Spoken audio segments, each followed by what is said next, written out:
They had 3 Grade 1 stake races on the My card. father never meets a All 3 of them. stranger. So Anybody comes up, they talk to him, somebody will say, well, who's your father's friend? I'm like, he's not really a friend. They met him a race ago. I don't know that I've ever met anyone more memorable than Kenny Ramsey, just for his pure love of what he's doing. Ken Ramsey does not fit into the likely perception one would have of a 78-year-old multi-millionaire businessman. Neither one of us had really changed when we left Artemis. Artemis, Kentucky in Knox County is where Ken met his wife, Sarah, better known to family and friends as Catherine. They've been business partners for all 55 years of their marriage. We're together. It's a team.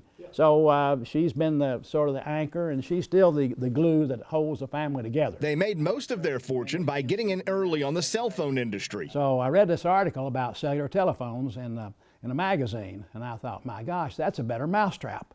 I mean, just think, if you could set out on your boat fishing on a lake or someplace, the wife could call you and tell you to bring home a bottle of milk, or you could trade on the stock market and all that. You're not tethered to a wire. So I said, this has got to work. How it worked was the government used a lottery system to designate cell phone market distribution. The money came from her, not from me, because she was the one that won the cellular telephone franchise down in Gainesville, Georgia. So I didn't win it. I'm just smart enough that I stayed married to her after she hit the jackpot. And when they started out in thoroughbred racing, they had separate stables. Catherine had a successful mare named Kittens First. Growing up, dating and all that, I called her Kitten.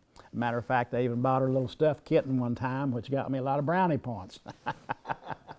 The racing career of Kittens First came to an abrupt end with a broken hip. We saved the filly for breeding purposes, and she lost a couple of them because the birth canal was restricted due to the broken hip. So we decided we'd do a cesarean. So Kitten's Joy was born by cesarean. Kitten's Joy is the horse the Ramseys built their entire operation around. I didn't particularly like the name. I thought it was kind of effeminate for a colt. But nevertheless, she thought we'd have a lot of fun with it, so she insisted Kitten's Joy is it, and that's what we got. So we're not changing it now. Kitten's Joy retired from racing as a turf champion, but other owners were not willing to pay to breed to the stallion.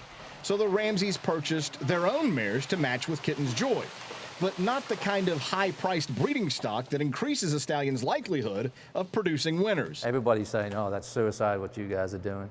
And, technically it probably was. We sort of bet the farm on it. And it worked. The Ramseys homebreds were winning, which attracted owners now jumping at a chance to breed to Kitten's Joy. Everything was on this horse.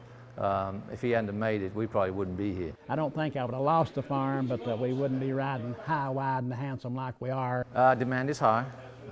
Even at $100,000, we've still probably turned down 100 mares. Kitten's Joy has a stud fee of $100,000 because he was the industry's leading sire last year. I'm obsessed to be number one. The Ramseys finished 2013 number one in earnings as both owners and breeders. And then the magical day on August 17th, the magical day when he won 3 Grade 1 stakes in a single day in a space of 2 hours, all 3 winners sired by Kitten's Joy. However, there is one more dream the Ramseys have yet to realize. When I was 5 years old, my aunt took me to Louisville, Kentucky on a Christmas shopping trip, and I cried to go see Churchill Downs. So she told the taxi driver, look, hush crying, and I'll take you over there after we finish shopping. And she did.